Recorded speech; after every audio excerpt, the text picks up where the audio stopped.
Hello friends, hope P S സിയുടെ പുതിയൊരു വീഡിയോയിലേക്ക് സ്വാഗതം. നമ്മൾ പഠിച്ചുകൊണ്ടിരുന്നത് 5ാം ക്ലാസ്സിലെ പുതിയ SCERT text book social science ആണ്. അപ്പം ആദ്യത്തെ 6 ചാപ്റ്റേഴ്സാണ് social science first part text ബുക്കിലുള്ളത്. അതിനെ 2 ഭാഗങ്ങളാക്കിയിട്ടാണ് നമ്മൾ വീഡിയോ ചെയ്തത്. ഫസ്റ്റ് വീഡിയോയിൽ നമ്മൾ 3 ചാപ്റ്റേഴ്സ് പഠിച്ചു. ഇനി നെക്സ്റ്റ് 3 ചാപ്റ്റേഴ്സ് പഠിച്ചു കഴിഞ്ഞാൽ ഫസ്റ്റത്തെ ടെക്സ്റ്റ് ബുക്ക് കഴിഞ്ഞ്. ഓക്കെ, അപ്പം ഈ 3 ചാപ്റ്റേഴ്സാണ് നമുക്കിതിൽ നോക്കാനുള്ളത്. വസ്ത്രത്തിൻ്റെ നാൾവഴികൾ എന്ന് പറഞ്ഞ ഒരു ചാപ്റ്റർ ഉണ്ട്, പിന്നെ അതേപോലെ വരയ്ക്കാം വായിക്കാം, പിന്നെ ജനങ്ങൾ ജനങ്ങളാൽ. ഈ 3 ചാപ്റ്റേഴ്സാണ് കേട്ടോ ഉള്ളത്.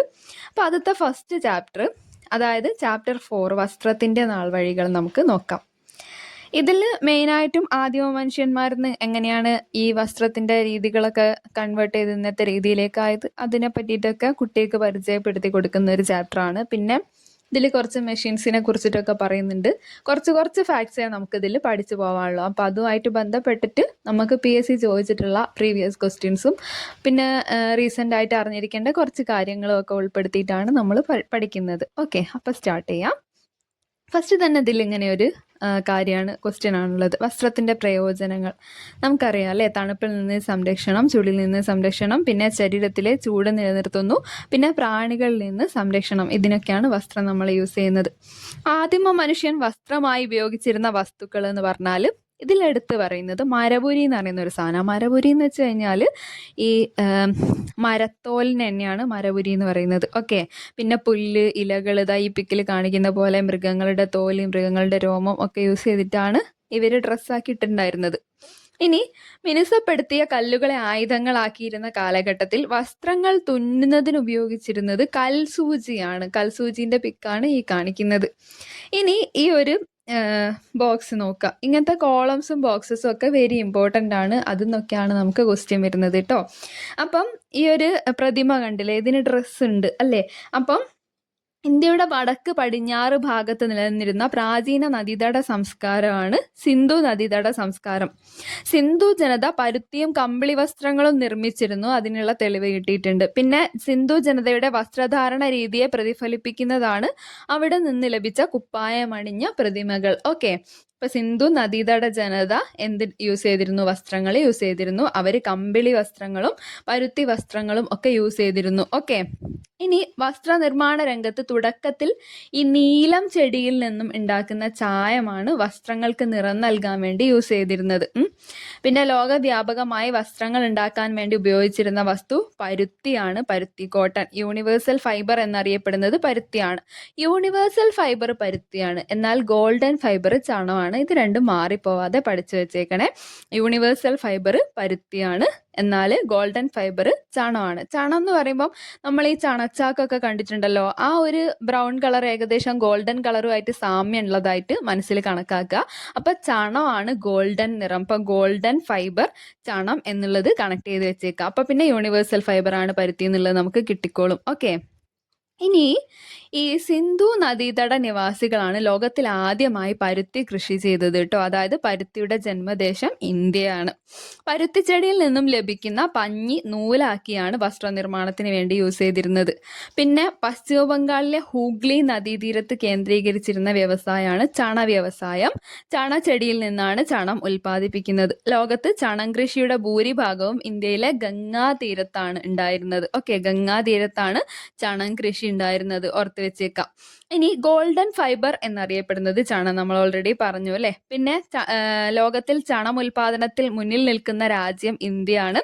ഏറ്റവും കൂടുതൽ ചണം കയറ്റുമതി ചെയ്യുന്ന ഇന്ത്യൻ തുറമുഖം കൊൽക്കത്തയാണ്. കൊൽക്കത്തയിൽ നിന്നാണ് ഏറ്റവും കൂടുതലും ചണം കയറ്റുമതി ചെയ്യുന്നത്. അവിടെ ഈ ഹൂഗ്ലി നദീതീരത്തും പിന്നെ ആ ഒരു ഗംഗേൻ്റെ നദീതീരത്ത് നിന്നൊക്കെയാണ് കൂടുതലായിട്ടും ചണം ഉൽപ്പാദിപ്പിക്കുന്നത്, ഓർത്ത് വെച്ചേക്കാം. ഓക്കെ, നീളത്തിൻ്റെതും ഇതുമൊക്കെ ഈ പിക്കിലൊക്കെ ഇങ്ങനെ കൊടുത്ത് ചെറിയൊരു ഡിസ്ക്രിപ്ഷനൊക്കെ ബോക്സിലാക്കിയിട്ട് ഈ ടെക്സ്റ്റ് ബുക്കിൽ പറയുന്നുണ്ട്. അതുകൊണ്ട് തന്നെ ഈ 3 കാര്യങ്ങൾ ഓർത്ത് വെച്ചേക്കാം. വസ്ത്രനിർമ്മാണ രംഗത്ത് തുടക്കത്തിൽ നീലം ചെടി, അതായത് ഇൻഡിഗോയിൽ നിന്നുണ്ടാക്കിയിരുന്ന ചായമാണ് വസ്ത്രങ്ങൾക്ക് നിറം നൽകാൻ യൂസ് ചെയ്തിരുന്നത്. ഓക്കെ, ഇനി നമുക്ക് കൈത്തറി അങ്ങനെ റിലേറ്റഡ് കാര്യങ്ങളൊക്കെ നോക്കാം. നെയ്ത്ത്. ഓക്കെ, അപ്പം നാരുകൾ കൂട്ടിച്ചേർത്ത് പിരിച്ചുണ്ടാക്കിയ നൂലുകൾ ഉപയോഗിച്ച് തുണി ഉണ്ടാക്കുന്ന വിദ്യനെയാണ് നെയ്ത്ത് എന്ന് പറയുന്നത്. നാരുകൾ കൂട്ടിച്ചേർത്ത് പിരിച്ചുണ്ടാക്കിയിട്ടുള്ള നൂലുപയോഗിച്ച് തുണി ഉണ്ടാക്കുന്ന വിദ്യയാണ് നെയ്ത്ത്. വസ്ത്രനിർമ്മാണ രംഗത്ത് മുന്നേറ്റമുണ്ടാക്കിയ കണ്ടുപിടുത്തമാണ് കൈത്തറി. ഓക്കെ. പിന്നെ നൂലുപയോഗിച്ച് കൈത്തറിയിൽ നെയ്യുന്നതാണ് കൈത്തറി തുണികൾ. കേരളത്തിൽ ഇമ്പോർട്ടൻ്റ് ആയിട്ടും 3 സ്ഥലങ്ങളിലാണ് കൈത്തറി കേന്ദ്രങ്ങളായിട്ടുള്ളത്.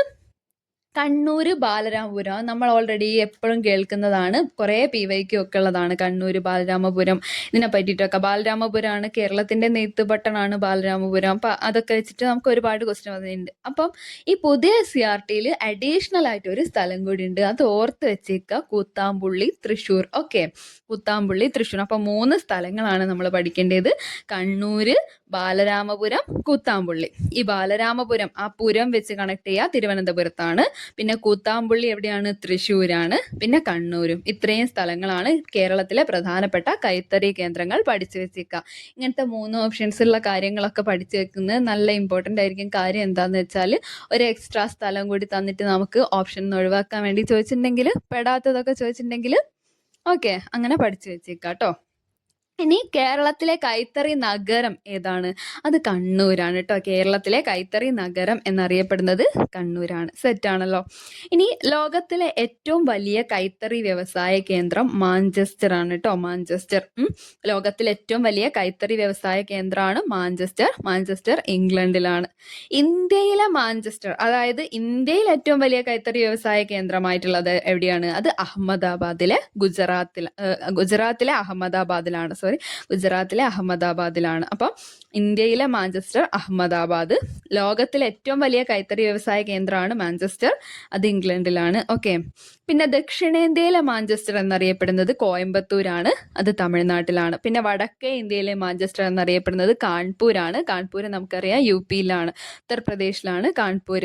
പിന്നെ കേരളത്തിന്റെ മാഞ്ചസ്റ്റർ ഓൾറെഡി നമ്മൾ നേരത്തെ കേരളത്തിലെ കൈത്തറി നഗരം എന്ന് പഠിച്ചു കഴിഞ്ഞു. എവിടെയാ സ്ഥലം? കണ്ണൂർ അല്ലേ? കണ്ണൂർ. അപ്പൊ കേരളത്തിന്റെ മാഞ്ചസ്റ്റർ കണ്ണൂർ. ഓക്കെ. ഇനി ഇന്ത്യയിലെ നെയ്ത്ത് പട്ടണം പാനിപ്പട്ടാണ്. പാനിപ്പട്ട് ഹരിയാനയിലാണ്. അവിടെയാണ് ഇന്ത്യയിലെ നെയ്ത്ത് പട്ടണം പാനിപ്പട്ട്, ഹരിയാന.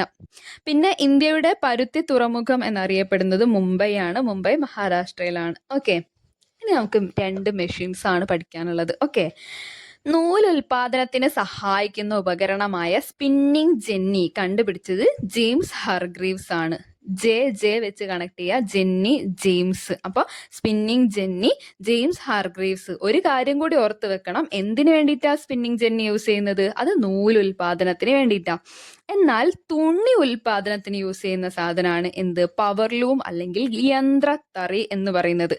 അതായത് കൈത്തറിയേക്കാൾ വേഗത്തിൽ തുണി ഉൽപാദിപ്പിക്കാൻ സഹായിക്കുന്ന യന്ത്രത്തറി കണ്ടുപിടിച്ചത് ആരാ? എഡ്മണ്ട് കാർട്ട്റൈറ്റ്. അപ്പൊ എഡ്മണ്ട് കാർട്ട്റൈറ്റ് യന്ത്രത്തറി അല്ലെങ്കിൽ പവർലൂം കണ്ടുപിടിച്ചു. ജെയിംസ് ഹാർഗ്രീവ്സ് സ്പിന്നിങ് ജെന്നി കണ്ടുപിടിച്ചു. ഓക്കെ. സ്പിന്നിങ് ജെന്നി യൂസ് ചെയ്യുന്നത് നൂലുണ്ടാക്കാനാണ്. എന്നാൽ ഈ യന്ത്രത്തറി അല്ലെങ്കിൽ പവർലൂം യൂസ് ചെയ്യുന്നത് തുണി ഉണ്ടാക്കാൻ വേണ്ടിയിട്ടാണ്. സെറ്റാണല്ലോ. ഈ വ്യക്തികളെ പേര് മറന്നു പോകരുത്. സ്പിന്നിങ് ജെന്നി ജെയിംസ് ഹാർഗ്രീവ്സ്, യന്ത്രത്തറി എഡ്മണ്ട് കാർട്ട്റൈറ്റ്. ഓക്കെ. ഇനി യന്ത്രങ്ങളുടെ ഉപയോഗം പറയുന്നുണ്ട്. യന്ത്രങ്ങളുടെ ഉപയോഗം വസ്ത്രനിർമ്മാണത്തിൽ വരുത്തിയ മാറ്റങ്ങൾ. വസ്ത്രോൽപാദനം വർദ്ധിച്ചു, മനുഷ്യരുടെ അധ്വാന ഭാരം കുറഞ്ഞു. പിന്നെ വസ്ത്രങ്ങളിലെ വൈവിധ്യം ഉണ്ടായി, കുറേ ഡിഫറെൻറ്റ് കൈൻഡ്സ് ഓഫ് ഡ്രസ്സ് ഉണ്ടാക്കാൻ തുടങ്ങി. പിന്നെ ഗുണമേന്മയുള്ള വസ്ത്രങ്ങൾ, പിന്നെ വസ്ത്രങ്ങളുടെ വ്യാപനം, ഇതിനൊക്കെ യന്ത്രങ്ങൾ വന്നതോടുകൂടി സഹായകമായി. ഓക്കെ. ഇനി വസ്ത്രനിർമ്മാണത്തിന് ഉപയോഗിക്കുന്ന നാരുകൾ 2 ടൈപ്പാണ്. ഒന്ന് നാച്ചുറൽ ആയിട്ടുള്ളതും പിന്നെ ഒന്ന് ആർട്ടിഫിഷ്യൽ ആയിട്ടുള്ളതും. അതായത് പ്രകൃതിദത്ത നാരുകളും കൃത്രിമ നാരുകളും ഉണ്ട്. ഈ പ്രകൃതിദത്ത നാരുകൾ എന്ന് പറയുമ്പോൾ നമുക്ക് ചെടികളിൽ നിന്ന് കിട്ടുന്നതും ജന്തുക്കളിൽ നിന്ന് കിട്ടുന്നതും ഒക്കെയാണ്. അതായത് ജന്തുക്കളിൽ നിന്നും സസ്യങ്ങളിൽ നിന്നും ഉൽപ്പാദിപ്പിക്കുന്ന നാരുകൾ പ്രകൃതിദത്ത നാരുകൾ. ഓക്കെ.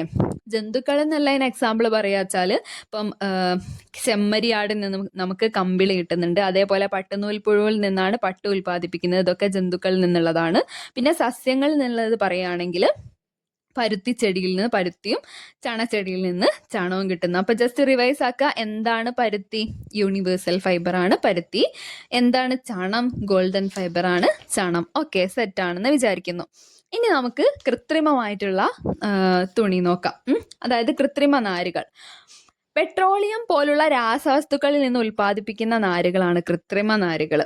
പോളിസ്റ്റർ, നൈലോൺ, റയോൺ ഒക്കെ എക്സാമ്പിൾ ആണ്. ടെക്സ്റ്റിൽ ഇതേപോലെ ഒരു പദസൂര്യ ഇങ്ങനെ കാണിക്കുന്നില്ലേ, ഇങ്ങനെ 2 ബോക്സസ് ആയിട്ട് കാണിക്കുന്നുണ്ട്. അതിൽ ഈ 3 എടുത്ത് പറയുന്നുണ്ട്: പോളിസ്റ്റർ, നൈലോൺ, റയോൺ. ഓക്കെ, അതാണ് കൃത്രിമ നാരുകൾക്ക് എക്സാമ്പിൾ. ഓക്കെ, ഇനി കൃത്രിമ നാരുകൾ ഉപയോഗിച്ചിട്ടുള്ള തുണിത്തരങ്ങളുടെ മേന്മകൾ പറയാച്ചാല് ഉൽപാദന ചെലവ് വളരെ കുറവാണ്. പിന്നെ പെട്ടെന്നൊന്നും ഇതിന് ചുളിവ് ഉണ്ടാവില്ല, അതൊരു മേന്മയാണ് കേട്ടോ.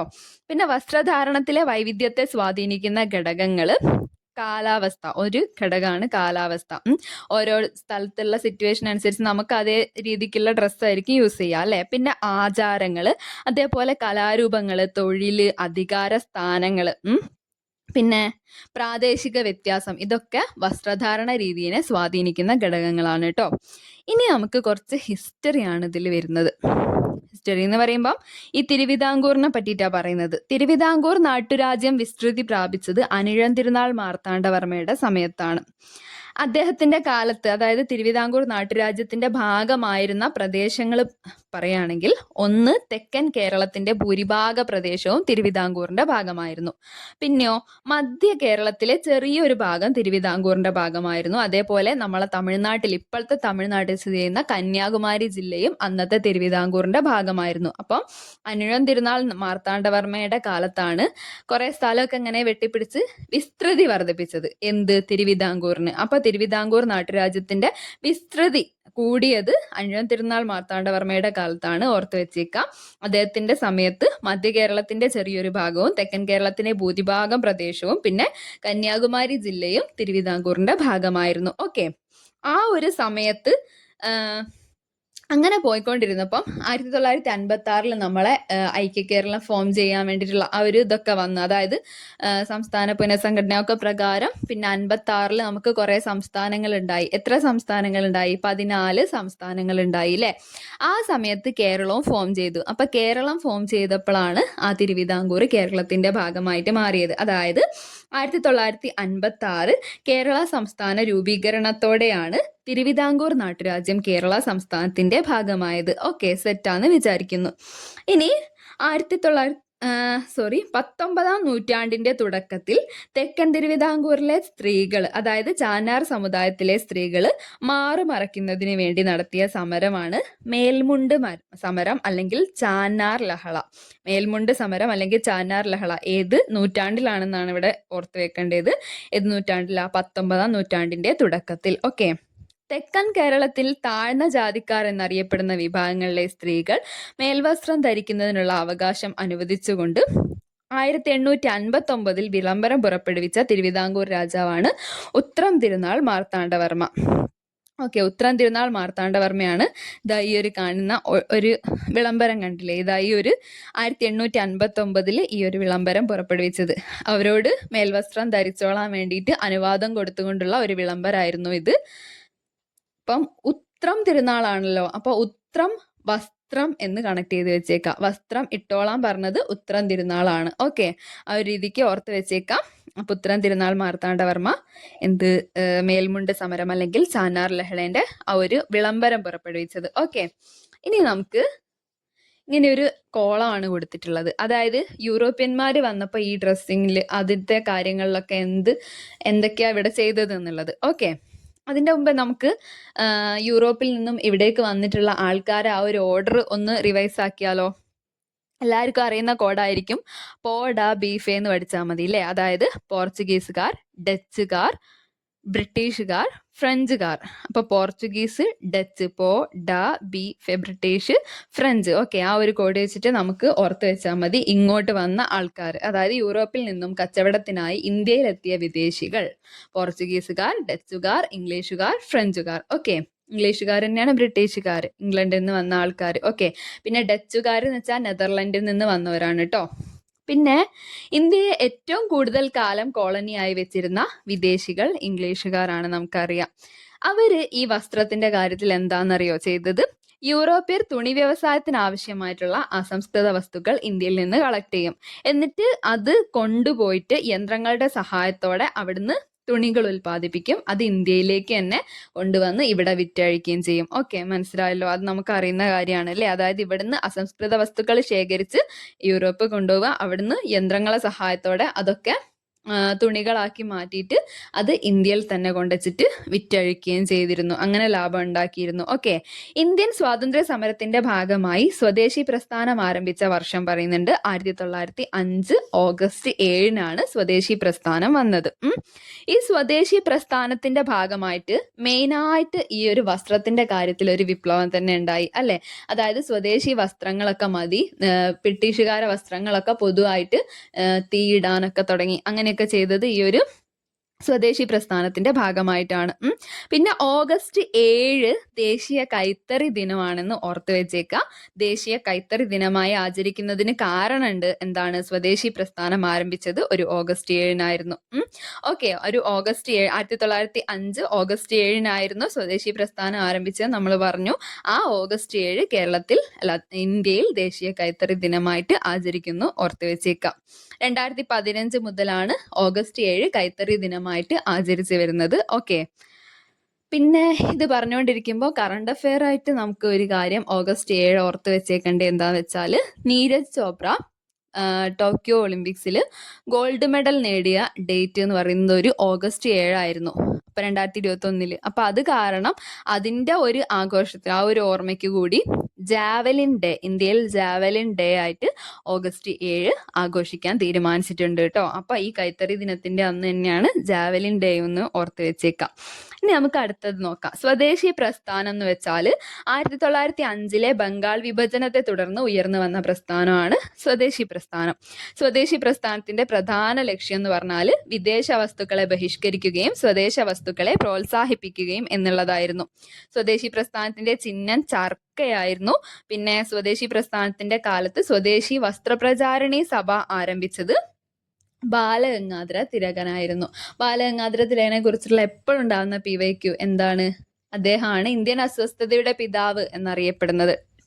അപ്പം ഈ ഒരു ബാലഗംഗാധര തിലകാണ് സ്വദേശി വസ്ത്രപ്രചാരണി സഭ ആരംഭിച്ചത്. ഓക്കെ, ഇനി ഗാന്ധിജിയുടെ നേതൃത്വത്തിൽ ഖാദി പ്രസ്ഥാനം ആരംഭിച്ച വർഷം എന്ന് പറഞ്ഞാൽ 1918 നമുക്കറിയാം. ഖേദ സത്യാഗ്രഹം, ഗാന്ധിജിയുടെ ഖേദ സത്യാഗ്രഹം 1918 അല്ലെ. അപ്പൊ അതേ ഇയറിൽ തന്നെയാണ് ഖാദി പ്രസ്ഥാനം. അപ്പൊ ഖാദി, ഖേദ, ഗാന്ധിജി 1918 ഓർത്ത് വെച്ചേക്കാം. അപ്പൊ ഗാന്ധിജിയുടെ നേതൃത്വത്തിൽ ഖാദി പ്രസ്ഥാനം വരുന്നത് ഖേദ സത്യാഗ്രഹത്തിന്റെ സെയിം ഇയർ ആണ് 1918 നമ്മൾ പഠിച്ചു.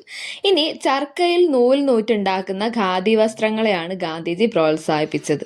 പിന്നെ ഈ ഒരു ഡ്രസ്സിങ്ങിന്റെ കാര്യത്തിൽ എന്തൊക്കെ ഇൻഫ്ലുവൻസ് ചെയ്യും എന്നുള്ളതാണ് പറയുന്നത്. പരസ്യങ്ങൾ, സിനിമകൾ, സമൂഹ മാധ്യമങ്ങൾ, നമ്മളെ സോഷ്യൽ മീഡിയാസും ഒക്കെ വസ്ത്രങ്ങളെ ഒരു സെലക്ഷനെ സ്വാധീനിക്കുന്നുണ്ട് എന്ന് ടെക്സ്റ്റിൽ പറയുന്നുണ്ട് കേട്ടോ. പിന്നെ വസ്ത്രനിർമ്മാണ രംഗത്തുള്ള തൊഴിൽ മേഖലകളെ കുറിച്ച് പറയുന്നുണ്ട്. അത് ഏതൊക്കെയാണെന്ന് വെച്ചാൽ നൂൽപ്പ്, നെയ്ത്ത്, ചായമുക്കല്, വസ്ത്രാലങ്കാരം, തുന്നല്, എംബ്രോയിഡറി, ഡിസൈനിങ്, ഇതൊക്കെ വസ്ത്രനിർമ്മാണ രംഗത്തുള്ള വിവിധ തൊഴിൽ മേഖലകളാണ്. ഓക്കെ, ഇത്രയും കഴിഞ്ഞാൽ ഏകദേശം ആ ചാപ്റ്റർ കംപ്ലീറ്റ് ആയി നമ്മൾ. ഇനി വരയ്ക്കാം വായിക്കാം എന്ന് പറയുന്ന നെക്സ്റ്റ് ചാപ്റ്റർ ആണ് കേട്ടോ. ചാപ്റ്റർ 5 വരയ്ക്കാം വായിക്കാം. നമുക്ക് സ്റ്റാർട്ട് ചെയ്യാം.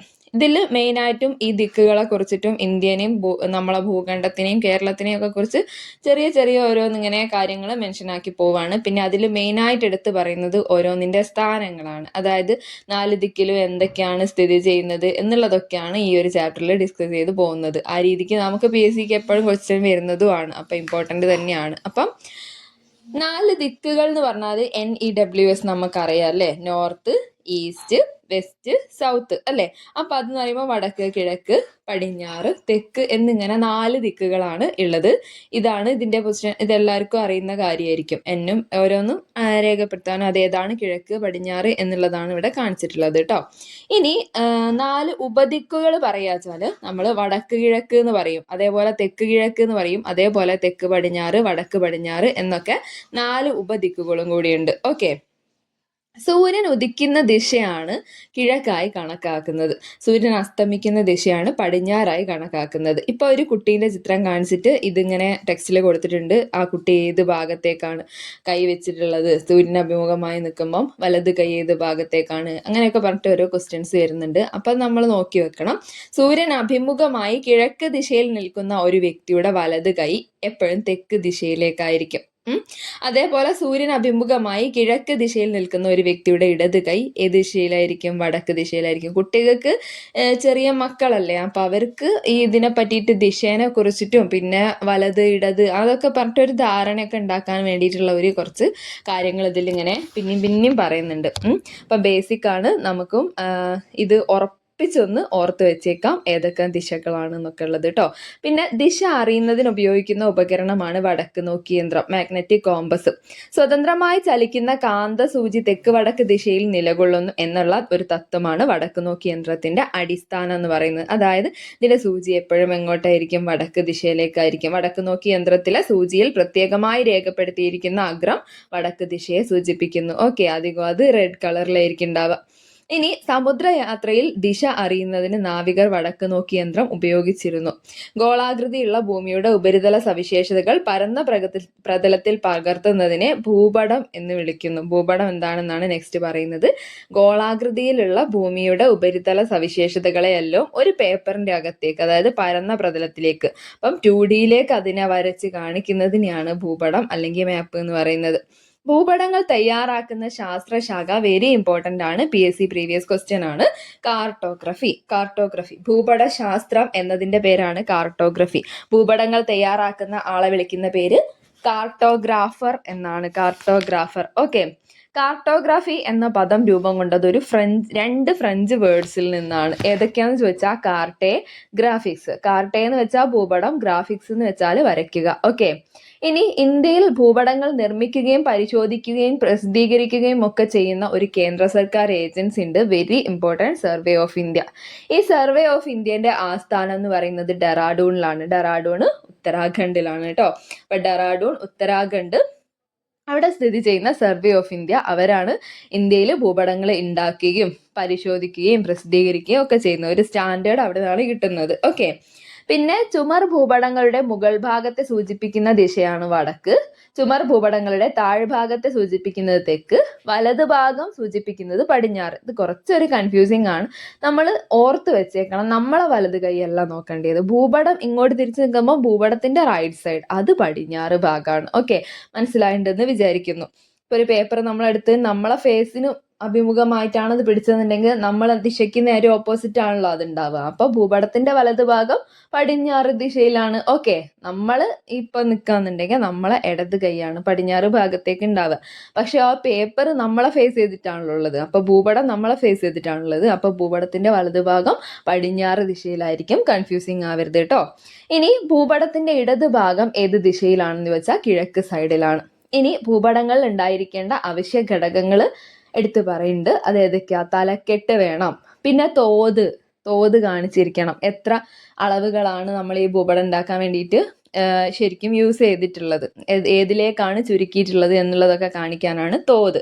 അത് കാണിക്കണം. പിന്നെ ദിശ പറയണം, സൂചിക, പിന്നെ അംഗീകൃത നിറങ്ങളും ചിഹ്നങ്ങളും, പിന്നെ അക്ഷാംശീയ രേഖാംശീയ സ്ഥാനം ഒക്കെ ഭൂപടത്തിൽ ഉണ്ടായിരിക്കണം. ഓക്കെ, ഇനി ഭൂപടത്തിൽ ചിത്രീകരിച്ചിട്ടുള്ള പ്രദേശങ്ങൾ ഏതാണെന്നും ഭൂപടത്തിന്റെ ഉള്ളടക്കം എന്താണെന്നും ഒക്കെ സൂചിപ്പിക്കുന്നതാണ് അതിന്റെ തലക്കെട്ട്.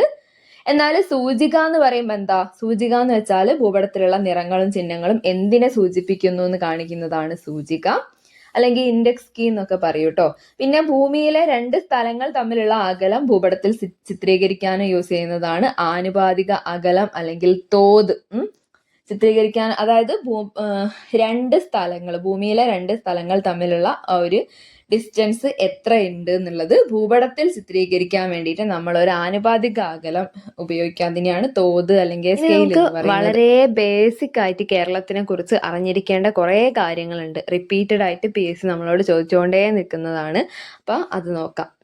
കേരളത്തിന്റെ പ്രധാനപ്പെട്ട അടിസ്ഥാനമായിട്ടുള്ള വസ്തുതകളാണ് നമ്മൾ പഠിക്കാൻ പോകുന്നത്. കേരളത്തിന്റെ തെക്കേ അറ്റത്തുള്ള ജില്ലയാണ് തിരുവനന്തപുരം. കേരളത്തിന്റെ വടക്കേ അറ്റത്തുള്ള ജില്ല നമുക്കറിയാം കാസർഗോഡ്. രണ്ട് സംസ്ഥാനങ്ങളുമായി അതിർത്തി പങ്കിടുന്ന ജില്ലയാണ് വയനാട് കേട്ടോ. അതായത് തമിഴ്നാടായിട്ടും കർണാടക ആയിട്ടും വയനാടിന് അതിർത്തി പങ്കിടുന്നുണ്ട്.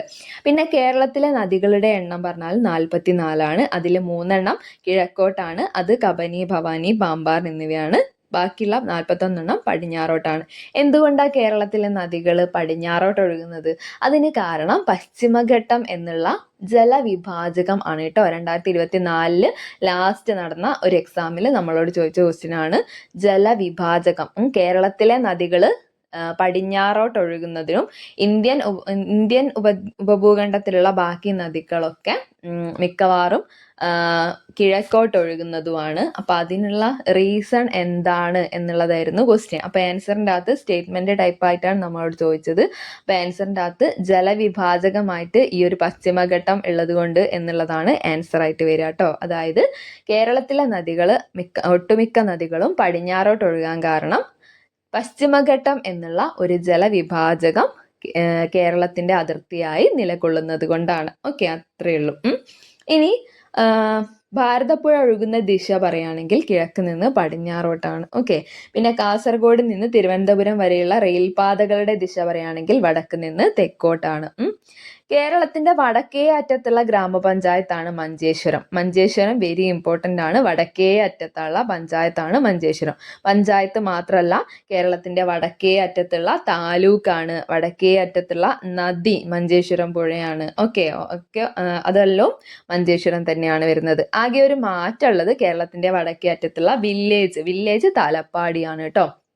അപ്പൊ വടക്കേ അറ്റത്ത് എന്ന് പറയുമ്പോൾ മേലെ ഭാഗത്തായിട്ട്, അപ്പൊ മേലെ ഭാഗത്തല്ലേ നമ്മളാ തല സ്ഥിതി ചെയ്യുന്നത്. തല എന്ന് പറയുമ്പം മേലെയാണ്. അപ്പൊ ആ ഒരു രീതിക്ക് വടക്ക് ഭാഗത്ത് തലപ്പാടി എന്നുള്ളത് കണക്ട് ചെയ്ത് വെക്കാം. അപ്പൊ അത് മാറിപ്പോരുത്. അപ്പം മഞ്ചേശ്വരം തലപ്പാടി നമ്മൾ ഓർത്ത് വെച്ച്. അപ്പൊ കേരളത്തിന്റെ വടക്കേ അറ്റത്തുള്ള ഗ്രാമപഞ്ചായത്ത് മഞ്ചേശ്വരം, കേരളത്തിന്റെ വടക്കേ അറ്റത്തുള്ള താലൂക്ക് മഞ്ചേശ്വരം, കേരളത്തിന്റെ വടക്കേ അറ്റത്തുള്ള നദി മഞ്ചേശ്വരം പുഴ. എന്നാൽ കേരളത്തിന്റെ വടക്കേ അറ്റത്തുള്ള വില്ലേജ് തലപ്പാടി. ഇനി നമുക്ക് തെക്കേ അറ്റത്തിലേക്ക് കടക്കാം. കേരളത്തിന്റെ തെക്കേ അറ്റത്തുള്ള ഗ്രാമപഞ്ചായത്താണ് പാറശാല, അല്ലെ? പാറശാല.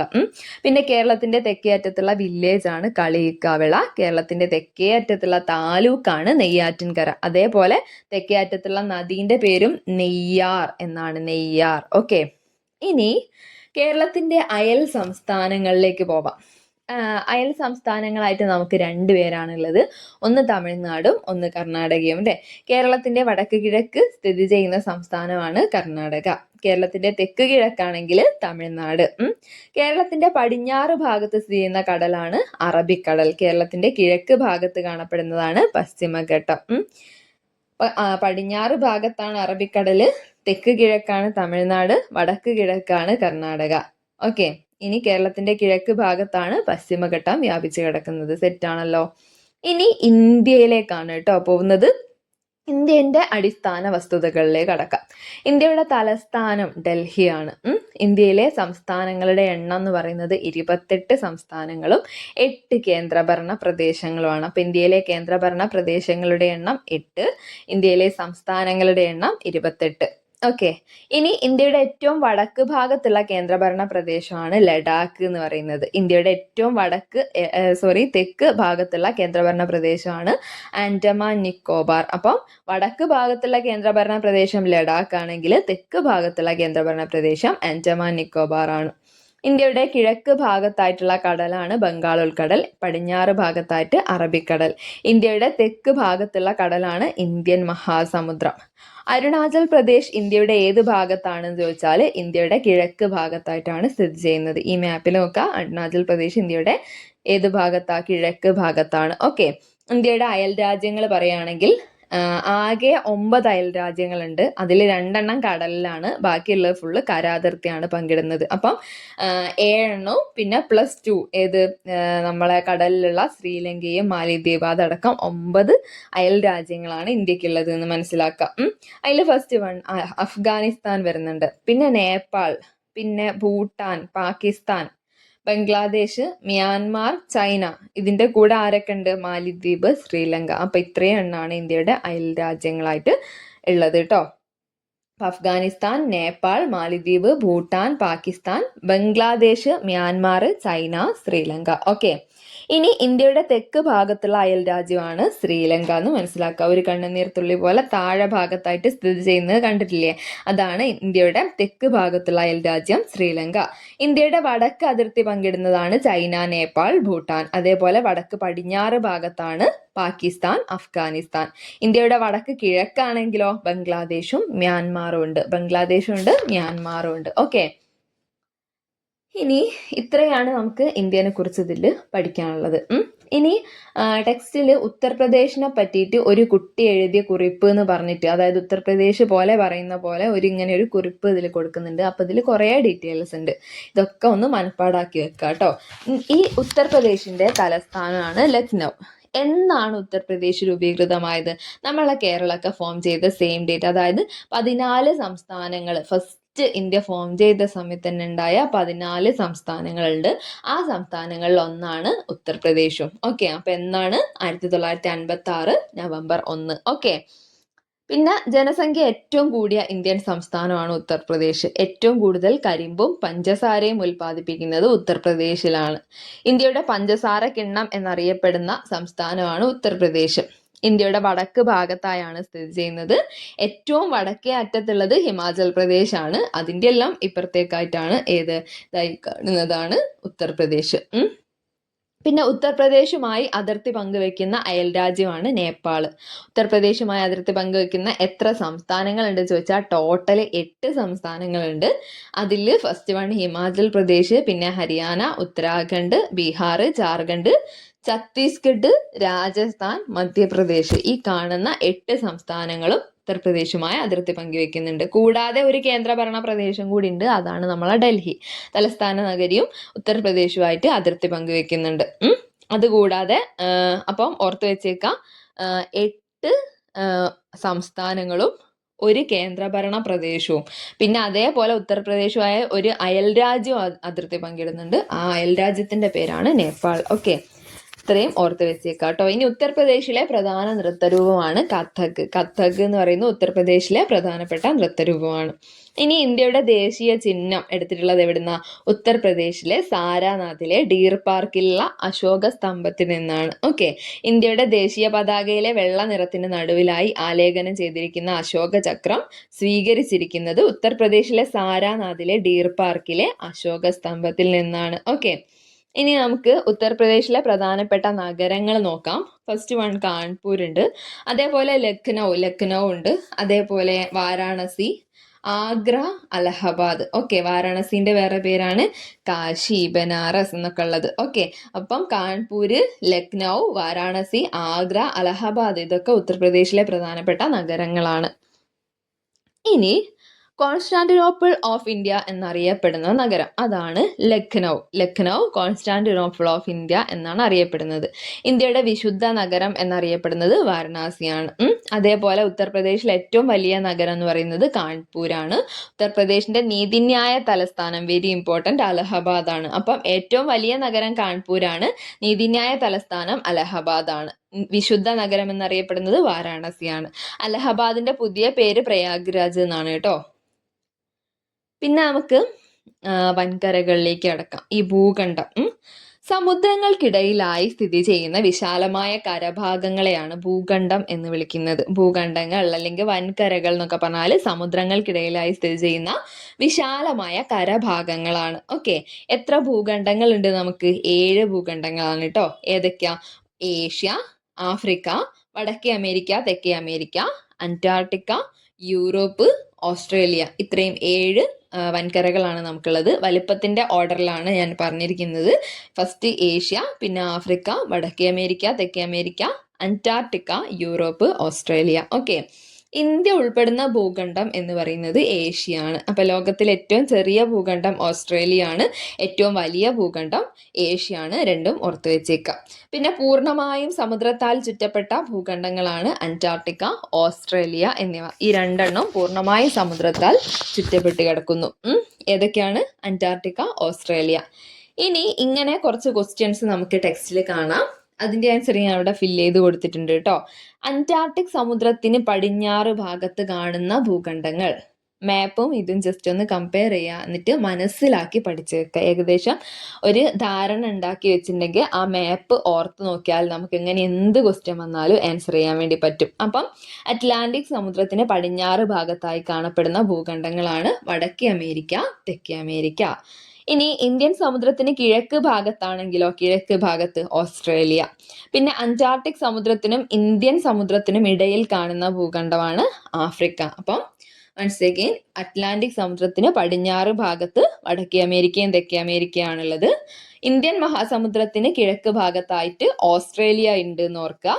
പിന്നെ അറ്റ്ലാന്റിക് സമുദ്രത്തിനും ഇന്ത്യൻ സമുദ്രത്തിനും ഇടയിലായിട്ടാണ് ആഫ്രിക്ക ഭൂഖണ്ഡം കാണപ്പെടുന്നത്. ഓക്കെ, ഇനി നമുക്ക് വാസ്കോഡ ഗാമയെ കുറിച്ച് കുറച്ച് കാര്യങ്ങൾ പഠിക്കാം കേട്ടോ. ടെക്സ്റ്റിൽ ഇങ്ങനെ കുറച്ച് കാര്യങ്ങൾ പറയുന്നുണ്ട്. കടൽ മാർഗം ആദ്യമായി ഇന്ത്യയിലെത്തിയ യൂറോപ്യനാണ് വാസ്കോഡ ഗാമ. 4 പായ്ക്കപ്പലുകളാണ് അവിടുന്ന് പുറപ്പെട്ടത്. പോർച്ചുഗലിലുള്ള ലിസ്ബൺ എന്ന് പറയുന്ന സ്ഥലത്ത് നിന്ന് ഗാമയുടെയും സംഘത്തിന്റെയും യാത്രയ്ക്കായി പുറപ്പെട്ട പായ്ക്കപ്പലുകളുടെ എണ്ണം 4. വാസ്കോഡ ഗാമ സഞ്ചരിച്ച കപ്പലിന്റെ പേര് സെന്റ് ഗബ്രിയേൽ.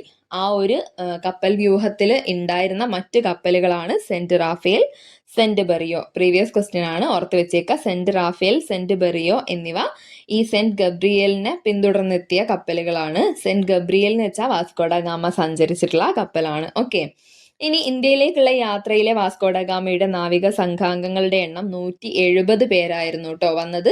പിന്നെ കാറ്റിന്റെ സഹായത്തോടെ തെക്ക് കിഴക്കോട്ട് യാത്ര ചെയ്ത ഗാമയും കൂട്ടരും ആദ്യം എത്തിച്ചേർന്നത് എവിടെയാണ്? ആഫ്രിക്കയുടെ തെക്കേ അറ്റത്താണ്. ഓക്കെ, ഇന്ത്യയിൽ എത്തിച്ചേരേണ്ടതിന് പകരം ആഫ്രിക്കേന്റെ തെക്കേ അറ്റത്താണ് ഇവർ ഫസ്റ്റ് എത്തിച്ചേർന്നത്. ആഫ്രിക്കയുടെ കിഴക്കേ തീരം വഴി വടക്കോട്ട് സഞ്ചരിച്ച ഗാമയുടെ നാവിക സംഘം എത്തിച്ചേർന്നത് മലിന്തി തുറമുഖത്താണ്. അപ്പം ഇവര് വരുന്ന വഴിക്ക് ഫസ്റ്റ് ആഫ്രിക്കയുടെ തെക്കേ അറ്റത്തെത്തി. അവിടുത്തെ കിഴക്കേ തീരം വഴി സഞ്ചരിച്ച് ഇവര് മലിന്തി തുറമുഖത്ത് എത്തി. ഓക്കെ, വാസ്കോഡ ഗാമ എന്ന സ്ഥലം സ്ഥിതി ചെയ്യുന്നത് ഗോവയിലാണ് കേട്ടോ. ഗോവയിലാണ് വാസ്കോഡ ഗാമ എന്ന് പേരുള്ള ഒരു സ്ഥലം സ്ഥിതി ചെയ്യുന്നത്. പിന്നെ 1498 മെയ് 20 ഇന്ത്യയുടെ പടിഞ്ഞാറ് തീരത്തുള്ള കോഴിക്കോടിനടുത്തുള്ള കാപ്പാട് എത്തിച്ചേരാൻ വാസ്കോഡ ഗാമയെ സഹായിച്ച കാറ്റാണ് നമുക്കറിയാം മൺസൂൺ കാറ്റുകൾ. മൺസൂൺ കാറ്റുകളാണ് ഈ വാസ്കോഡ ഗാമയ്ക്ക് ഇങ്ങോട്ടുള്ള ആ ഒരു എത്തിച്ചേരാൻ അവരെ കപ്പലിനെ സഹായിച്ച കാറ്റുകൾ. ഓക്കെ, ഇനി ഗ്ലോബിനെ കുറിച്ച് കുറച്ച് കാര്യങ്ങൾ പറയാട്ടോ. ഗ്ലോബ് എന്ന് വെച്ചാൽ ഗോളാകൃതിയിലുള്ള ഭൂമിയുടെ മാതൃകയാണ് ഗ്ലോബ്. ഇതിനെപ്പറ്റി ഇത്രയും വിശദീകരിച്ചിട്ടൊന്നും അധികം ടെക്സ്റ്റിലില്ല. പക്ഷെ എത്ര അക്ഷാംശം, എത്ര രേഖാംശം എന്നുള്ളതൊക്കെ പ്രീവിയസ് ക്വസ്റ്റ്യൻ ആണ്. അപ്പൊ PSC പോയിന്റ് ഓഫ് വ്യൂവിൽ നമ്മൾ പഠിച്ചു വെക്കണം. അപ്പൊ ഗ്ലോബിനെ കുറിച്ച് പറയാം കേട്ടോ. ഗോളാകൃതിയിലുള്ള ഭൂമിയുടെ മാതൃകയാണ് ഗ്ലോബ്. ആദ്യമായി ഗ്ലോബ് നിർമ്മിച്ചത് മാൽത്യൂസ് എന്ന് പറയുന്ന ഒരു വ്യക്തിയാണ്. ഗ്രീക്കുകാരനായിട്ടുള്ള മാൽത്യൂസ് ആണ് ഫസ്റ്റ് ഗ്ലോബ് നിർമ്മിച്ചത്. പിന്നെ ഗ്ലോബിനെ അല്ലെങ്കിൽ ഭൂമിയെ 2 അർദ്ധഗോളങ്ങളായി വിഭജിക്കുന്ന സാങ്കല്പിക രേഖയാണ് ഭൂമധ്യരേഖ.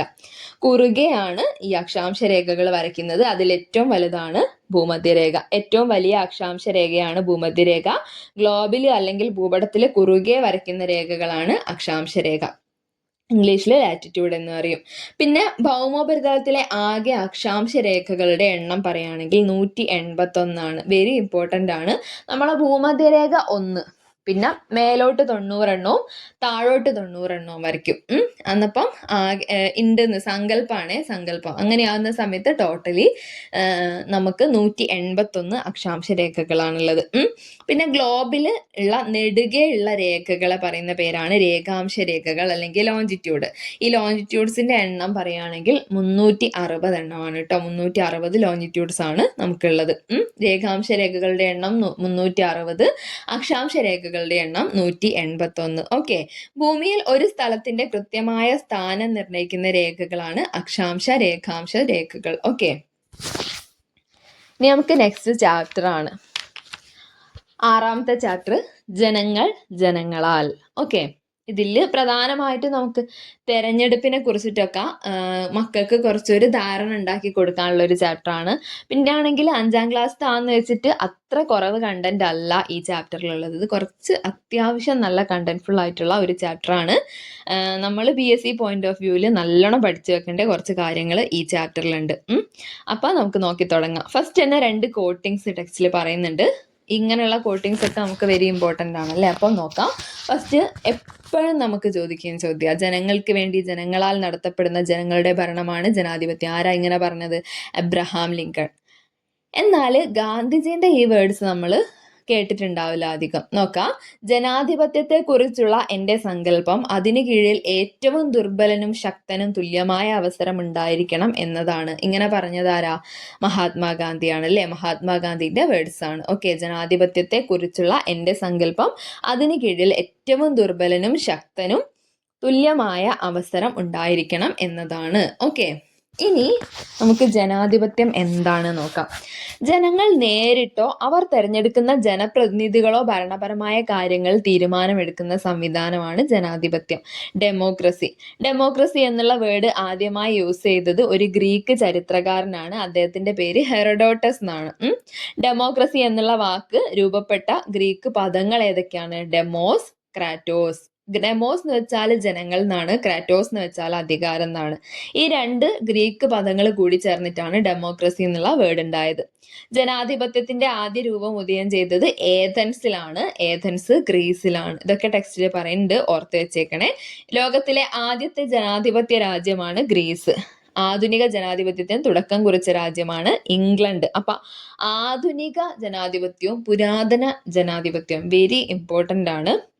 ഫസ്റ്റ് തന്നെ പുരാതന കാലത്ത് ആദ്യ രൂപം ഉദയം ചെയ്തത് ഏഥൻസിലാണ്.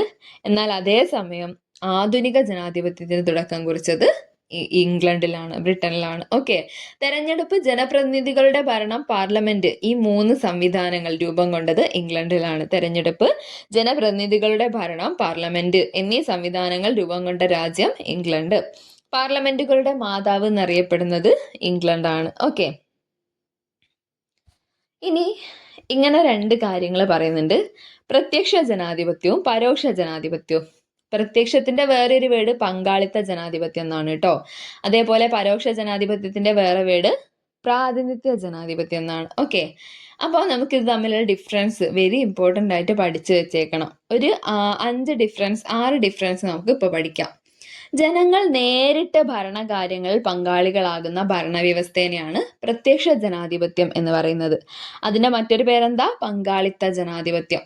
ജനങ്ങൾ നേരിട്ടാണ് ഭരണത്തിൽ പങ്കാളികളാകുന്നത്. എന്നാൽ പരോക്ഷ ജനാധിപത്യം എന്ന് പറയുമ്പോൾ അതിൽ ജനങ്ങൾ തെരഞ്ഞെടുക്കുന്ന പ്രതിനിധിയാണ് ജനങ്ങൾക്ക് വേണ്ടി ഭരണം നടത്തുന്നത്. അപ്പോൾ അതുകൊണ്ട് തന്നെ ഇതിനെ വിളിക്കുന്ന വേറൊരു പേരാണ് പ്രാതിനിധ്യ ജനാധിപത്യം. അപ്പൊ ജനങ്ങൾ തെരഞ്ഞെടുക്കുന്ന പ്രതിനിധിയാണ് ജനങ്ങൾക്ക് വേണ്ടി ഭരണം നടത്തുന്നത്. അതുകൊണ്ട് തന്നെ പരോക്ഷ ജനാധിപത്യം എന്ന് വെച്ചാൽ പ്രാതിനിധ്യ ജനാധിപത്യമാണ്. ഓക്കെ. ഫസ്റ്റ് ഇത് സെറ്റ് ആയെങ്കിൽ നമുക്ക് ഇനിയുള്ള ഡിഫറൻസ് വേഗം പഠിക്കാൻ പറ്റും. നേരിട്ടുള്ള വോട്ടിങ്ങിലൂടെ തീരുമാനങ്ങൾ വേഗത്തിലെടുക്കുന്നു. എവിടെ? പ്രത്യക്ഷ ജനാധിപത്യത്തിൽ. പ്രത്യക്ഷ ജനാധിപത്യം ആവുന്ന സമയത്ത് നേരിട്ടുള്ള വോട്ടിംഗ് ആണ്.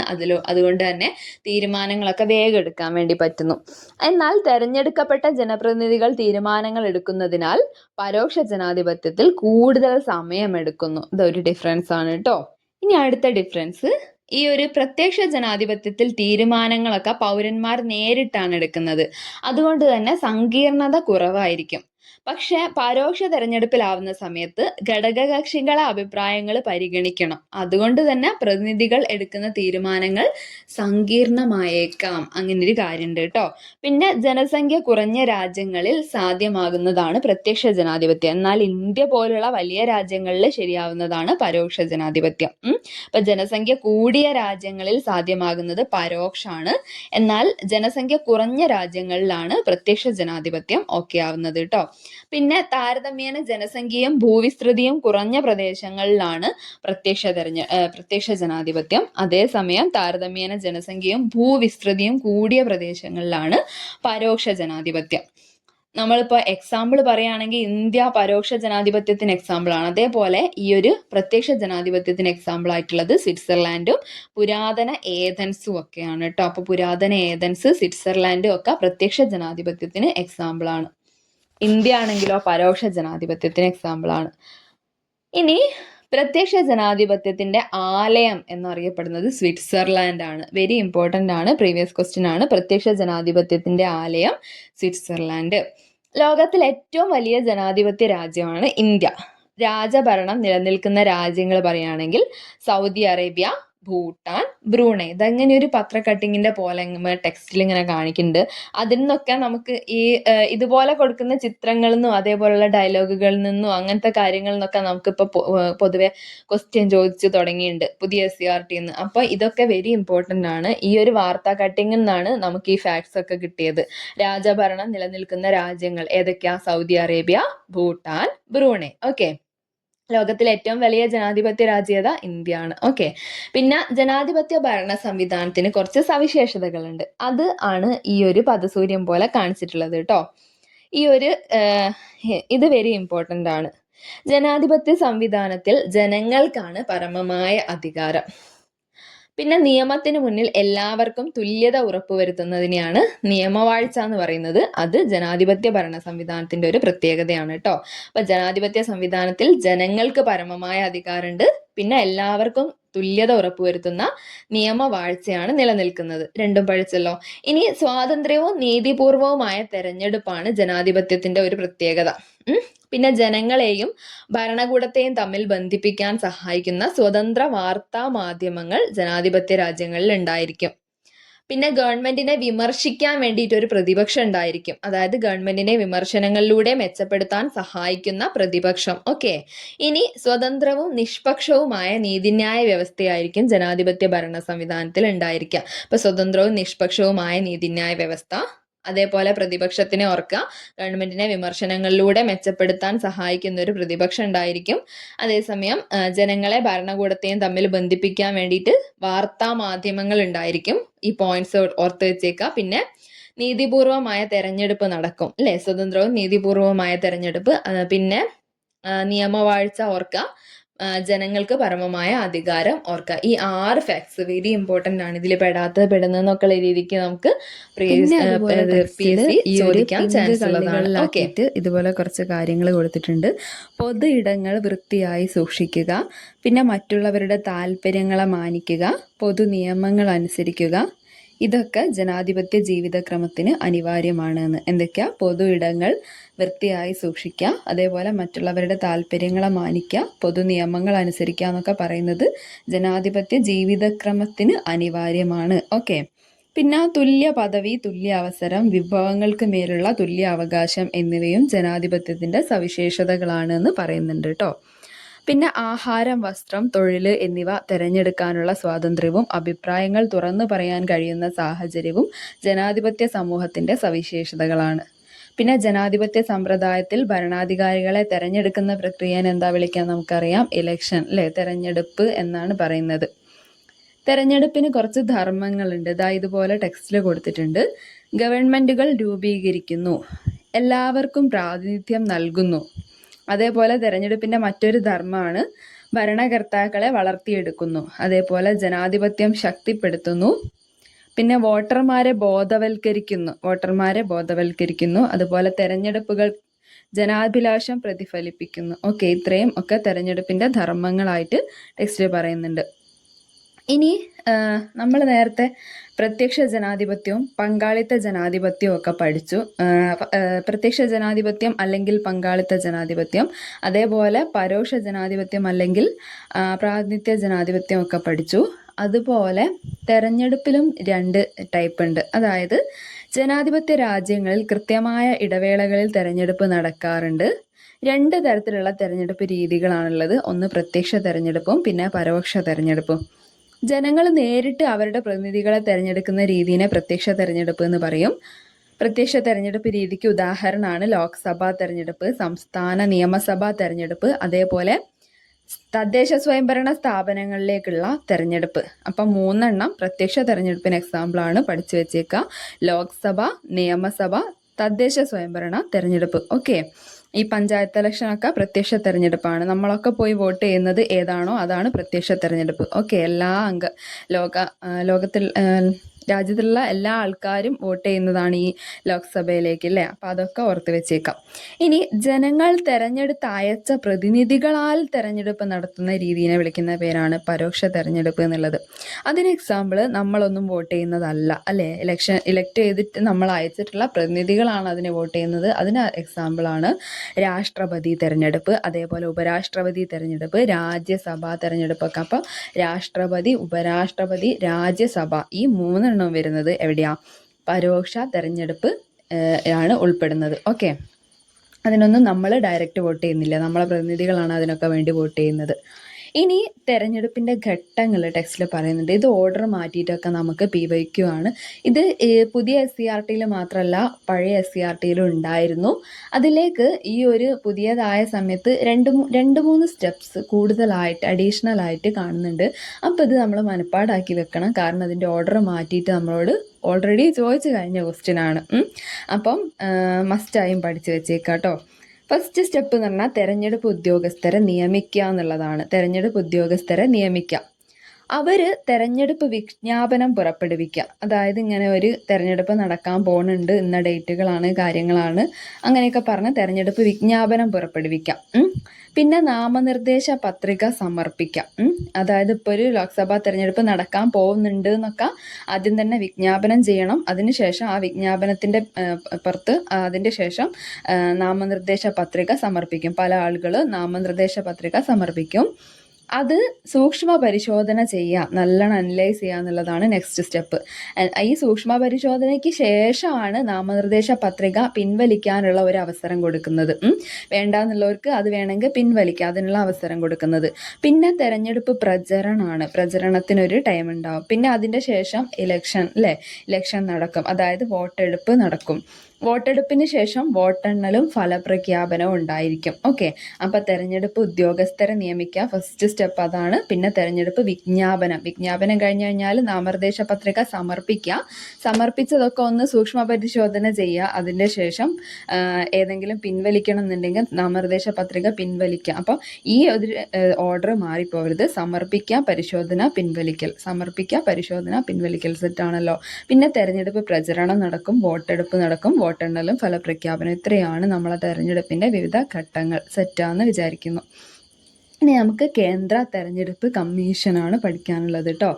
കേന്ദ്ര തെരഞ്ഞെടുപ്പ് കമ്മീഷൻ നിലവിൽ വന്നത് 1950 ജനുവരി 25 ഡേറ്റ് മസ്റ്റാണ്. 1950 ജനുവരി 25 നമ്മൾ റിപ്പബ്ലിക് ആയിട്ടുള്ള വർഷം, അതാണ് 1950. അപ്പോൾ അത് ഓക്കെയാണ്. പിന്നെ ജനുവരി 25 വോട്ടേഴ്സ് ഡേ നമുക്ക് അറിയുന്നതാണ്. അപ്പോൾ ജനുവരി 25 വോട്ടേഴ്സ് ഡേ ആവാൻ കാരണം എന്താ? കേന്ദ്ര തെരഞ്ഞെടുപ്പ് കമ്മീഷൻ നിലവിൽ വന്ന ഡേറ്റ് ആണ് ജനുവരി 25, അതുകൊണ്ടാണ് വോട്ടേഴ്സ് ഡേ ആയത്. ഓക്കെ, അപ്പോൾ കേന്ദ്ര തെരഞ്ഞെടുപ്പ് കമ്മീഷനെ കുറിച്ച് പ്രതിപാദിക്കുന്ന അനുച്ഛേദം നോക്കാം. അതാണ് 324. അനുച്ഛേദം 324 കേന്ദ്ര തെരഞ്ഞെടുപ്പ് കമ്മീഷനെ കുറിച്ച് പ്രതിപാദിക്കുന്നത്. പിന്നെ കേന്ദ്ര തെരഞ്ഞെടുപ്പ് കമ്മീഷന്റെ ആസ്ഥാനം എന്ന് പറയുന്നത് നിർവാചൻ സദനാണ്. നിർവാചൻ സദൻ ഡൽഹിയിലാണ് നിർവാചൻ സദൻ. അതാണ് കേന്ദ്ര ഇലക്ഷൻ കമ്മീഷന്റെ ആസ്ഥാനം. ഓക്കെ, ഇനി ചീഫ് ഇലക്ഷൻ കമ്മീഷണറും 2 ഇലക്ഷൻ കമ്മീഷണർമാരും ഉൾപ്പെടെ ആകെ 3 അംഗങ്ങളാണ് കേന്ദ്ര തെരഞ്ഞെടുപ്പ് കമ്മീഷനിൽ ഉണ്ടായിരിക്കുക. അതുപോലെ രാഷ്ട്രപതി, ഉപരാഷ്ട്രപതി എന്നീ പദവികളിലേക്കും പാർലമെന്റ്, സംസ്ഥാന നിയമസഭകൾ എന്നിവിടങ്ങളിലേക്കും തെരഞ്ഞെടുപ്പ് നടത്തുന്നത് കേന്ദ്ര തെരഞ്ഞെടുപ്പ് കമ്മീഷനാണ്. നമുക്ക് ഒരു കൺഫ്യൂഷൻ ആയിട്ടുള്ള ഒരേ ഒരു കാര്യമാണ് നമ്മളിപ്പോൾ വായിച്ചതിലുള്ളത്, സംസ്ഥാന നിയമസഭകൾ. ഒരിക്കലും ഡൗട്ട് അടിക്കേണ്ട കാര്യമില്ല. സംസ്ഥാന നിയമസഭകളിലേക്ക് സംസ്ഥാന തെരഞ്ഞെടുപ്പ് കമ്മീഷൻ അല്ല നമുക്ക് ഇലക്ഷൻ നടത്തുന്നത്. ആരാ നടത്തുന്നത്? സെൻട്രൽ നിന്നാണ്. അതായത് കേന്ദ്ര തെരഞ്ഞെടുപ്പ് കമ്മീഷനാണ് സംസ്ഥാന നിയമസഭകളിലേക്ക് തെരഞ്ഞെടുപ്പ് നടത്തുന്നത് എന്ന് ഓർത്ത് വെച്ചേക്കാം, മറന്നു പോകരുത് കേട്ടോ. അതാണ് മാറിപ്പോവാൻ ചാൻസ് ഉള്ള ഒരേ ഒരു കാര്യം. അപ്പോൾ രാഷ്ട്രപതി, ഉപരാഷ്ട്രപതി എന്നീ പദവികളിലേക്കും പിന്നെ പാർലമെന്റ്, സംസ്ഥാന നിയമസഭകൾ എന്നിവിടങ്ങളിലേക്കും തെരഞ്ഞെടുപ്പ് നടത്തുന്നത് കേന്ദ്ര തെരഞ്ഞെടുപ്പ് കമ്മീഷനാണ്. സെറ്റാണല്ലോ. ഇനി രാഷ്ട്രപതി കേന്ദ്ര മുഖ്യ തെരഞ്ഞെടുപ്പ് കമ്മീഷണറെയും മറ്റ് തെരഞ്ഞെടുപ്പ് കമ്മീഷണർമാരെയും നിയമിക്കുന്നതും നീക്കം ചെയ്യുന്നതും ഒക്കെ നമ്മുടെ രാഷ്ട്രപതിയാണ്. പ്രസിഡന്റിന്റെ കയ്യിലാണ് ഈ ഒരു അധികാരങ്ങളൊക്കെ ഉള്ളത്. ഇനി കേന്ദ്ര മുഖ്യ തെരഞ്ഞെടുപ്പ് കമ്മീഷണറും കമ്മീഷണർമാരും രാജിക്കത്ത് നൽകുന്നത് രാഷ്ട്രപതിക്കാണ്. അപ്പം നിയമിക്കുന്ന ആളുടെ തന്നെയാണ് രാജിക്കത്ത് നൽകുന്നത് എന്ന് ഓർത്ത് വെച്ചാൽ മതി. ഇനി അവരുടെ കാലാവധി, തെരഞ്ഞെടുപ്പ് കമ്മീഷണർമാരുടെ കാലാവധി എന്ന് പറയുന്നത് 6 വർഷം അല്ലെങ്കിൽ 65 വയസ്സ്. സെറ്റ്. ഇനി സംസ്ഥാന തെരഞ്ഞെടുപ്പ് കമ്മീഷനാണ് പഠിക്കാനുള്ളത്.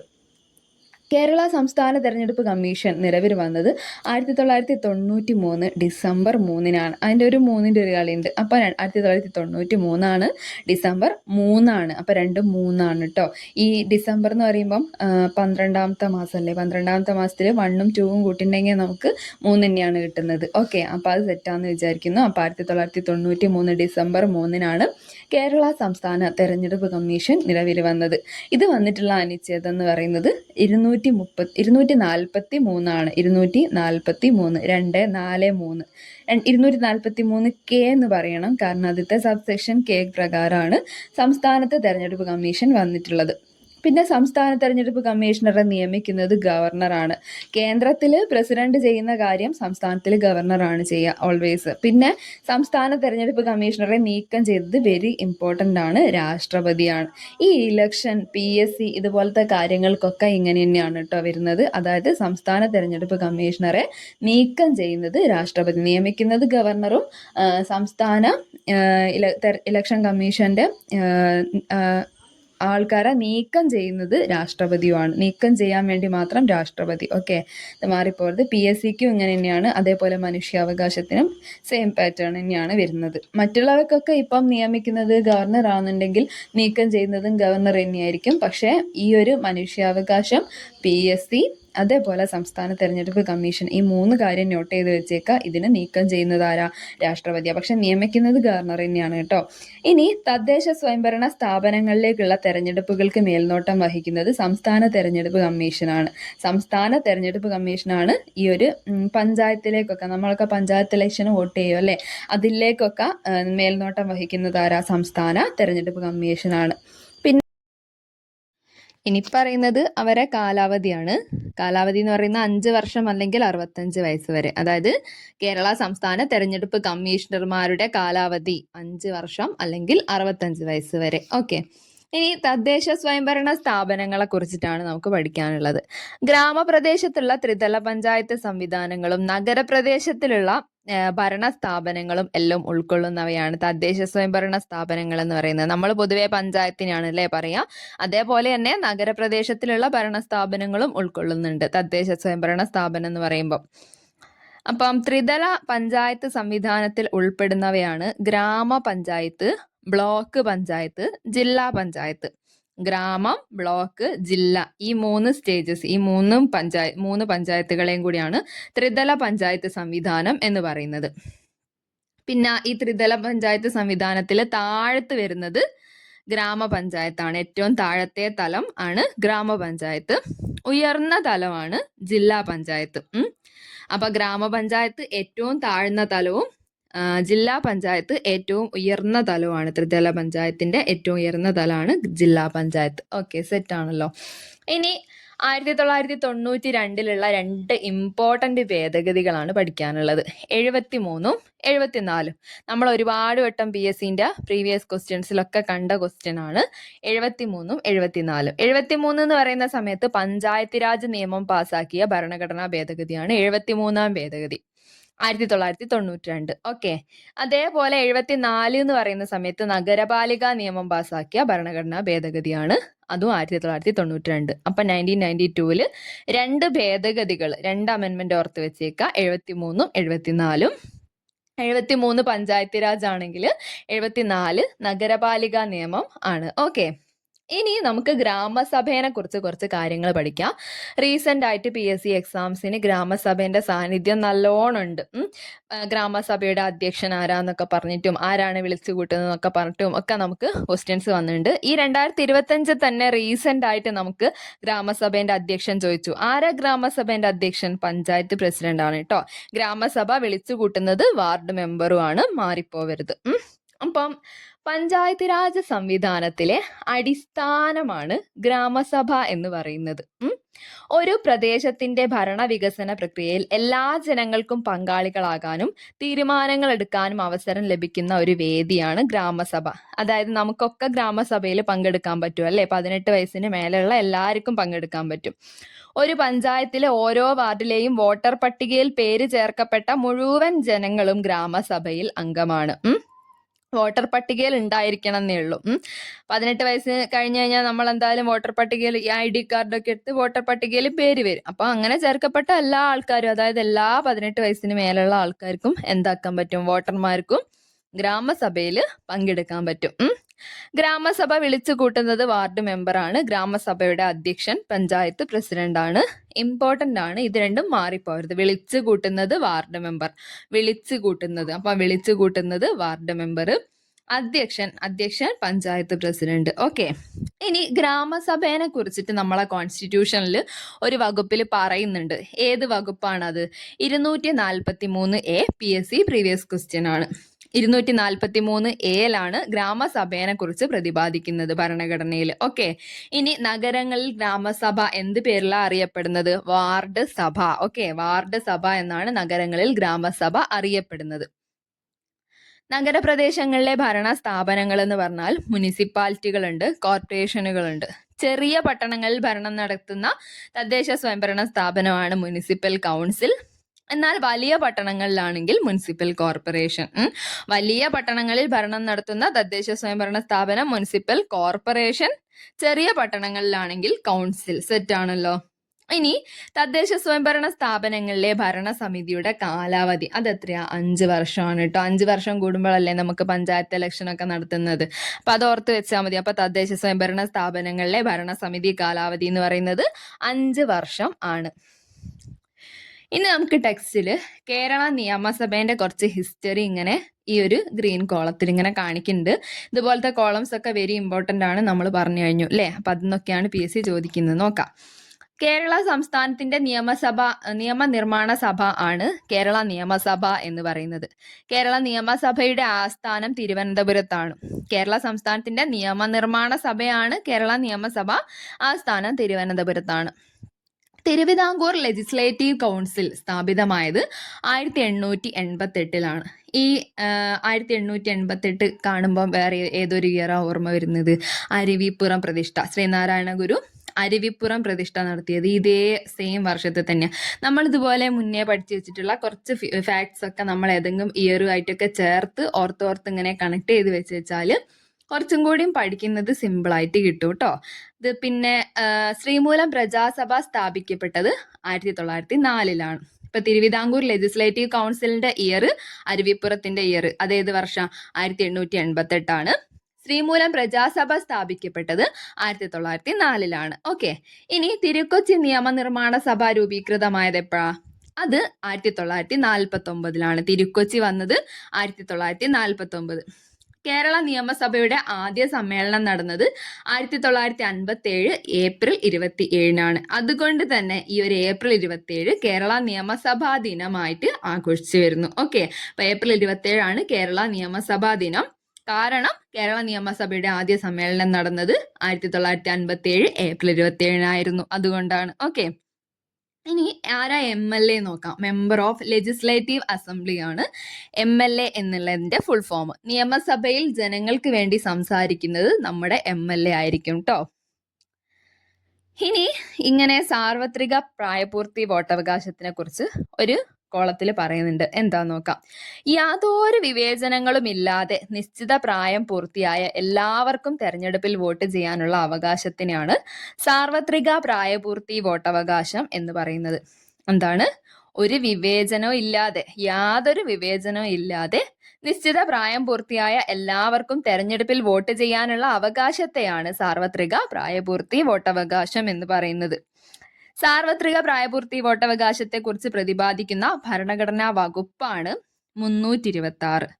326 ആണല്ലോ. അപ്പം ഈ ഫസ്റ്റത്തെ ഈ 2 മൾട്ടിപ്ലൈ ചെയ്ത് കിട്ടുന്ന അതേ നമ്പർ, അതായത് ഫുള്ളും ആൾക്കാർ, എല്ലാ സർവ്വ ആൾക്കാരും. അപ്പം 326 326 സാർവത്രിക പ്രായപൂർത്തി വോട്ടവകാശത്തെ കുറിച്ച് പ്രതിപാദിക്കുന്നതാണെന്ന് ജസ്റ്റ് കണക്ട് ചെയ്ത് വെച്ചേക്കാം. 326 സാർവത്രിക പ്രായപൂർത്തി വോട്ടവകാശത്തിനെ കുറിച്ച് പ്രതിപാദിക്കുന്നത്. ഇനി വോട്ടിംഗ് പ്രായം 18 ആക്കിയ ഭരണഘടനാ ഭേദഗതി. അത് 61-ാം ഭേദഗതിയാണ്. 1988-ലാണ് ഈ ഭേദഗതി വന്നത്. എന്നാൽ ഈ ഒരു ഇയർ കുറച്ചത് എപ്പോഴാണ്? അത് 1989-ലാണ്. രണ്ടും ഓർത്ത് വെച്ചേക്കണം. ഈ 2 ഇയറും ചോദിച്ച ക്വസ്റ്റ്യൻ ആണ്. ഇപ്പൊ 1988-ലാണ് 61-ാം ഭേദഗതി വന്നത്. 21-ൽ നിന്ന് 18-ആക്കി കുറച്ച വർഷം ഏതാന്ന് എടുത്ത് ചോദിക്കുകയാണെങ്കിൽ 89-ആണ്. ഓക്കെ, ഇങ്ങനെ കുറച്ച പ്രധാനമന്ത്രി, ആ സമയത്തുള്ള പ്രധാനമന്ത്രി രാജീവ് ഗാന്ധി ആയിരുന്നു കേട്ടോ. അപ്പം ഇത്രയാണ് നമുക്ക് ഈ ഒരു ചാപ്റ്ററിൽ, ജനങ്ങളാൽ എന്നുള്ള ചാപ്റ്ററിൽ പഠിക്കാനായിട്ടുള്ളത്. അപ്പൊ SCERT സോഷ്യൽ സയൻസ് 5-ാം ക്ലാസ്സിലെ പാർട്ട് 1 ടെക്സ്റ്റ് ബുക്ക് ഫുള്ളായിട്ടും കംപ്ലീറ്റ് ചെയ്തു. ഇനി പാർട്ട് 2 ആണ് നോക്കാനുള്ളത്. അപ്പോൾ ഓക്കെ ഫ്രണ്ട്സ്, താങ്ക് യു.